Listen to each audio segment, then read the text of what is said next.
नमस्कार दोस्तों, आज के स्पेशल वीडियो में हम लोग भर्तृहारी महताब जी जो कि भारतीय जनता पार्टी से बिलोंग करते हैं, जो कि रिसेंटली प्रोटेम स्पीकर अपॉइंट किए गए हैं, उनके बारे में समझेंगे कि आखिरकार ये प्रोटेम स्पीकर की क्या रोल होती है हमारे पार्लियामेंट्री सिस्टम में, और हमारे भर्तृहारी महताब जी सर पार्लियामेंट के अंदर क्या क्या फंक्शंस को परफॉर्म करेंगे आगे आने कुछ दिनों में। इन सारे चीजों पे आज हम लोग रोशनी डालने की कोशिश करेंगे और हमारे कॉन्स्टिट्यूशनल प्रोविजंस को समझेंगे कि आखिरकार ये प्रोटेम स्पीकर का क्या मतलब होता है। लेकिन उससे पहले दरख्वास्त है कि प्लीज इस वीडियो को लास्ट तक देखिएगा अगर कुछ इंफॉर्मेटिव सीखना चाहते हैं प्रोटेम स्पीकर के बारे में। तो दोस्तों, सबसे पहली बात है कि ये प्रोटेम स्पीकर क्या वर्ड है, इसका क्या मतलब है।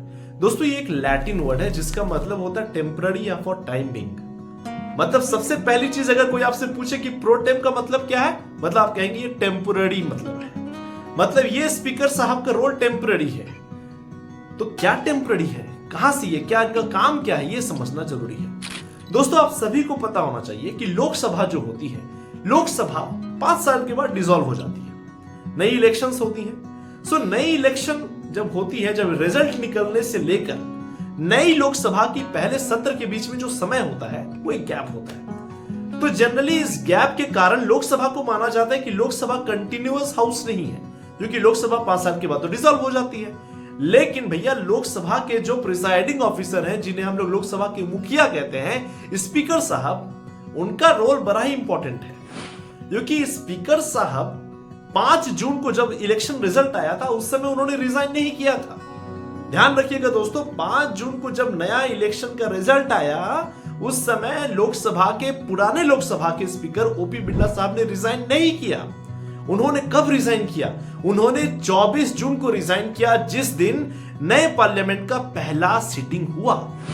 तो कहने का क्या तात्पर्य है, ये सारी चीज जो मैंने आपसे कहा, ये हमारे संविधान के आर्टिकल 94 में लिखा है कि जो भी आउटगोइंग स्पीकर हैं वो अपने पोजीशन को तब तक नहीं छोड़ते हैं जब तक नई लोकसभा का नया सत्र का पहला दिन ना हो। मतलब 24 तारीख को पहला दिन होने वाला है, तो 24 तारीख के मॉर्निंग में ही वो पुराने स्पीकर साहब, हमारे बिरला साहब ने रिजाइन किया। अब समझ में आ जाइए चीजों की, अब आपका स्पीकर का पोजीशन तो खाली हो गया। अब स्पीकर का रोल, जो कि मुखिया है, जिनका बहुत इंपॉर्टेंट फंक्शन है, जो कि लोकसभा के बैलेंसिंग विल है, उनका फंक्शन कोई तो परफॉर्म करेगा। तो उसके लिए जो रिस्पॉन्सिबिलिटीज की निर्धारण करना है, वो सारा रिस्पॉन्सिबिलिटी किसका हो जाता है दोस्तों? प्रोटेम स्पीकर का। अब आप हमसे कहिए कि क्या हमारे संविधान में कहीं लिखा है ये वर्ड प्रोटेम स्पीकर? तो दोस्तों, कहीं पे भी हमारे संविधान में ये वर्ड प्रोटेम स्पीकर नहीं लिखा है। लेकिन हमारे संविधान के आर्टिकल 95 सब क्लॉज 1 में लिखा हुआ है कि अगर ऑफिस ऑफ स्पीकर वेकेंट है, अगर office of deputy speaker vacant है, उस समय प्रेसिडेंट किसी भी मेंबर ऑफ लोकसभा को, जो कि एक्सपीरियंस्ड मेंबर है, उन्हें एक स्पीकर के फंक्शन वाले रिस्पॉन्सिबिलिटी दे सकते हैं। तो ये लिखा है कि स्पीकर का फंक्शन परफॉर्म करने के लिए किसी ऐसे इंडिविजुअल को वो अपॉइंट कर सकते हैं जो कि स्पीकर के फंक्शंस का निर्वहन करे। लेकिन ये प्रोटेम वर्ड हमारे संविधान में कहीं नहीं लिखा है। ये चीज आपको पहले क्लियर रखनी है। अब बात ये आती है कि भैया, हमारे भर्तृहारी महताब जी हमारे पार्लियामेंट में क्या फंक्शन परफॉर्म करेंगे? तो दोस्तों, इनका फंक्शन बहुत ही ज्यादा क्रिटिकल है। अब जो भी नए मेंबर ऑफ पार्लियामेंट अपॉइंट हुए हैं, जो भी इलेक्ट हुए हैं, अब उनको ओथ एडमिनिस्टर करना, उनको शपथ ग्रहण करवाना है। तो सारे मेंबर ऑफ पार्लियामेंट्स की शपथ ग्रहण करवाने की जिम्मेदारी किसकी है? भर्तृहारी महताब जी प्रोटेम स्पीकर साहब की है।